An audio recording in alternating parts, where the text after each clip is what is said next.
Welcome back, viewers. Our focus remains on the agitation by farmers, which has continued for the third day. And after halting their march on Friday, 101 farmers, the Jatha of the farmers from Punjab, have resumed their journey to Delhi on a protest from Shambhu border. March has been led by farmer groups, where the leader Sarwan Singh Pandher had announced yesterday that the march by the farmers will resume from the borders to march towards Delhi. The march, organized by Samyukt Kisan Morcha and Kisan Mazdoor Morcha, faces tight security, with nails being fixed on the border areas and barricades being put, and the section 163 of the BNS is enforced. The Haryana government has also suspended mobile internet services in nearly 11 villages. This marks the fourth attempt by farmers to reach the parliament, escalating the ongoing protest. Some reactions are now coming also on this very protest by the farmers, continuing for the third day. Let's now listen in.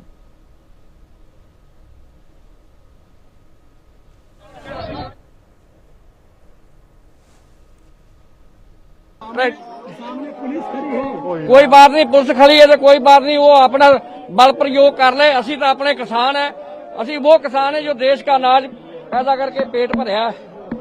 आज देखो वो भी उनकी duty है, वो क्या करते हैं वो जाने, उनका काम जाने।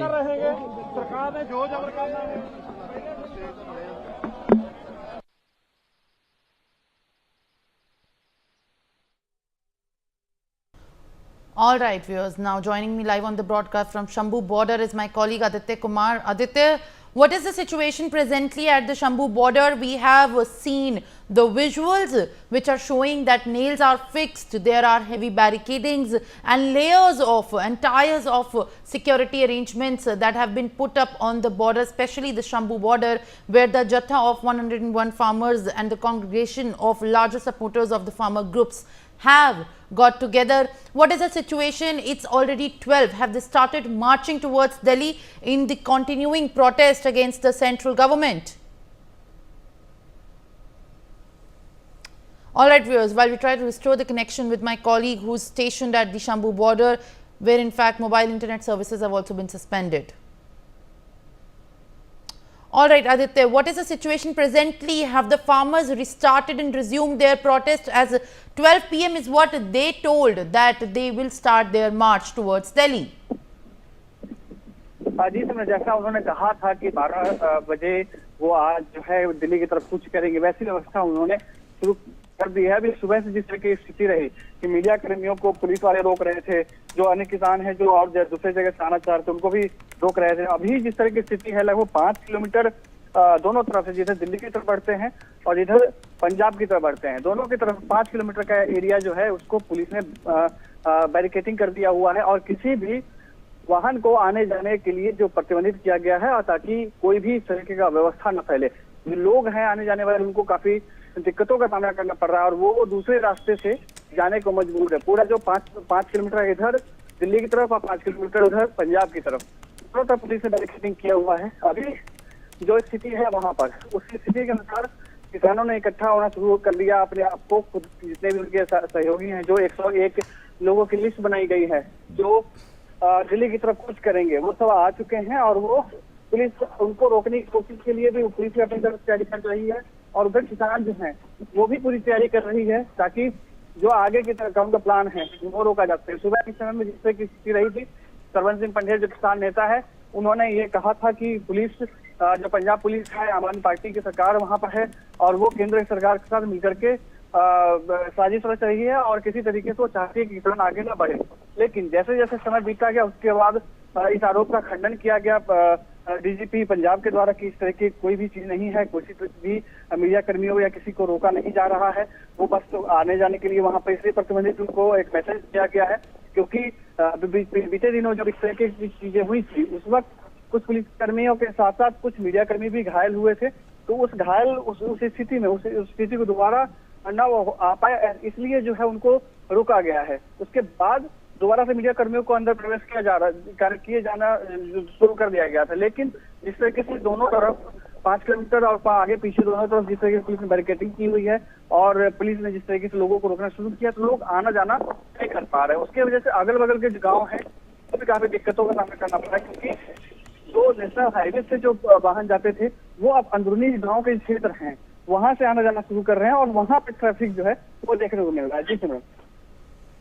All right, Aditya, in fact, also giving us more details about the Kisan Andolan that has resumed once again, and the call at 12 p.m. was given by them to start their protest, as the visuals we are seeing from Shambhu border depict a tense picture as negotiations are going, and in fact they are trying to speak to the media. Aditya, what is in fact their stand on now moving forward? Have they started any conversation with the authorities and the government right now? जी जिसमें जैसे लगभग 1 साल होने को है जब किसान प्रदर्शन कर रहे हैं, जो संयुक्त किसान मोर्चा है और जो उनके नेता हैं किसानों के, वो 1 साल लगभग बैठे हुए हैं और उन तरह की मांगे हैं, जैसे एमएसपी की गारंटी लेना, जो लखीमपुर खीरी में जो मामला हुआ उन लोगों पे मुकदमा दर्ज कराना और उनको सही से एक न्याय दिलाना, साथ ही जो मजदूर हैं या जिनको जो किसान है उनको एक प्रॉपर ढंग से मुआवजा देना, बिजली माफी, इससे की तमाम जो डिमांड है उनके हैं किसानों के, इसको लेकर के लगातार प्रदर्शन चल रहा है। पिछले साल भी ये चीज लिखी गई थी, उसके बाद लगातार जो है मांगे किसानों की तरफ से की जा रही है, वो लगातार प्रशासनिक व्यवस्था से या सरकार में बैठे लोगों से बात करने की कोशिश कर रहे हैं, लेकिन किसी तरीके से कोई बातचीत नहीं हो पाई, जिसके बाद बीते 6 तारीख को उनको दिल्ली की तरफ कूच करना था। उन्होंने घोषणा की थी किसानों ने कि हम 6 तारीख को एक किसानों का जत्था जो है हम दिन में 1 बजे उनको आगे की तरफ मूव करेंगे, लेकिन जैसे दिन बीतता गया और पुलिस ने व्यवस्था वहां पर सख्त कर दी, क्योंकि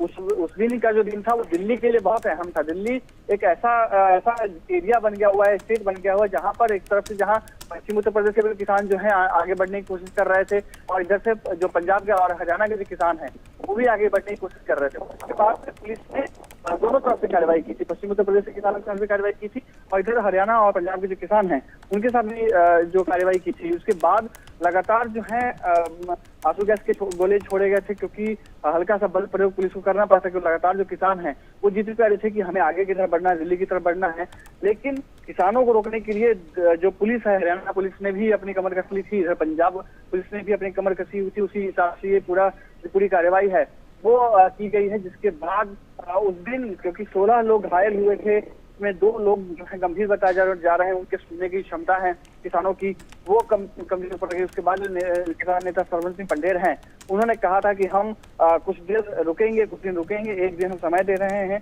ताकि हमसे बातचीत की जाए इस पूरे मसले को लेकर के। लेकिन 6 तारीख को सभी वो लोग वापस अपने अपने कैंप में चले गए थे, जितने भी किसान थे। लेकिन 7 तारीख को किसी तरीके से कोई भी बातचीत के लिए बात आगे नहीं आया, डेलीगेशन तैयार किया गया, ना सरकार की तरफ से कोई डेलीगेशन तैयार किया गया। हालांकि सरकार की तरफ से ये बातचीत आई की है, वो जो है बात करने को तैयार है सरकार किसानों से, लेकिन जिस तरीके से सरवन सिंह पंडेर और किसान नेता है उनका बयान आए कि वो सरकार की तरफ से किसी तरीके का डेलीगेशन तैयार नहीं किया गया, किसी तरीके से कोई संपर्क नहीं किया गया है।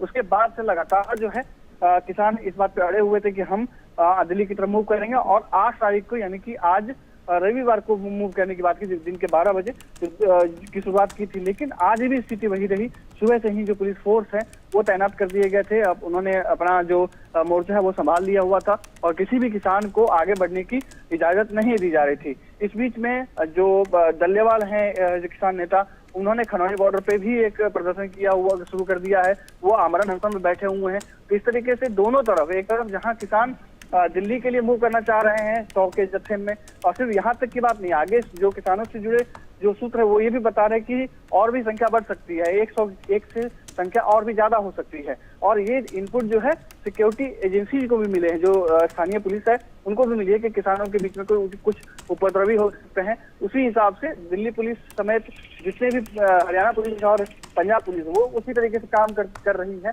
और किसानों को रोकने की पूरी कोशिश जो है वो सुरक्षा कर्मी कर रहे हैं। इसी की वजह से पूरे नेशनल हाईवे जो है उसको रोका गया है, 5 किलोमीटर से पहले से ही बैरिकेडिंग कर दिया और वहां पर किसी भी वाहन को आने जाने की परमिशन जो है वो नहीं है। हमने यहाँ तक मीडिया कर्मियों को भी जाने की इजाजत जो है वहां नहीं, हमने पूछा उनसे तो कहा गया हमें कि ऊपर से आदेश है, आप लोग भी नहीं जा सकते। तो ये स्थिति अभी पंजाब और हरियाणा बॉर्डर पर बनी हुई है, क्योंकि 12 बजे का समय था और अभी ठीक 12:30 हो चुके हैं। हालांकि अभी तक इस तरह की कोई सूचना नहीं है कि बातचीत के लिए कुछ आगे बात बढ़ी है कि नहीं बढ़ी, लेकिन किसान एकत्रित होना शुरू कर चुके हैं ताकि वो आगे की तरफ मूव कर पाए और दिल्ली की तरफ बढ़ पाए, लेकिन पुलिस ने पूरी तरीके से उनको रोकने की कोशिश की है। उनके बीच अभी तक किसी तरह की रिटेलिएशन की कोई खबर नहीं आ पाई है, लेकिन हो सकता है कि स्थिति कुछ नाजुक न बन पाए, क्योंकि बीते दिनों भी इस तरह की स्थिति उत्पन्न हुई थी, जहां पर आंसू गैस के गोले छोड़े गए थे और किसान घायल हुए थे, कुछ पुलिसकर्मी भी घायल हुए थे, कुछ मीडिया कर्मी भी घायल हुए थे। तो यह स्थिति अभी बनी हुई है। जी सिमरन। All right, Aditya. In fact, these visuals that we are tracking are coming live from the Shambu border. Now, also Vipin Parmar, my colleague, is joining me live on the broadcast, who is also stationed at Shambu border. Vipin, show us the action that's happening on the border area. We see heavy police deployment. There are, in fact, forces being used, and now gears are also being used to protect the farmers who are right now stationed at the border. What is, in fact, happening? Give us the live visuals. Well, of course, you can see in the visuals that farmers and the security forces, they are head-to-head against each other at this particular bunker, which was constructed to stop, these farmers to move towards Delhi. And today itself at 12 noon, the 101 farmers, the list have already been given to the administration, who are continuously talking to these farmers sitting inside this particular bunker. They are stating that please identify yourself and come in queue. But as far as the farmers are concerned, they are clearly stating that they want to move ahead. Just give them way to cross this particular bunker or this area of Ambala. But as far as the administration and the security forces are concerned, they are not letting them go. Obviously, till now, there is no force used by the forces. But as far as this 6th December movement was concerned, when they, started their march from this particular point, tear gas shells were fired upon these farmers. But today itself, when they have again decided to move towards Delhi, till now no force have been used by the police force or the security forces have been deployed over here. But as far as the farmers are concerned, continuously they are stating that they want to go towards Delhi. They want to continue with their particular march. But the administration over here, the police force, the security forces, they are not letting them to enter Haryana from this particular point. As you can see, they are continuously head-to-head against each other. But as far as the farmer leaders are concerned, they are clearly stating that we took 24-hour time so that any sort of talks will be initiated from the center side. But no invitation, no talks were initiated. So we have again decided to move our do this cooch towards Delhi. So Yatra, this Jatha of 101 farmers, they are still standing at this particular point where this concrete bunker has been constructed by the security forces. But as far as the security forces are concerned, they are clearly stating that we have the list, but you are not, you're not identifying yourself, as we are not able to, come to know about your identity, whether you are the person who has been listed in this particular list, which was given by the farmer leaders. So still, the argument is happening, but as far as the force is concerned, no force has been used by. All right, Vipin, thank you for adding these details. We'll continue to keep coming back to you to get the latest updates from the border that you're tracking very closely. Now, shifting our focus to other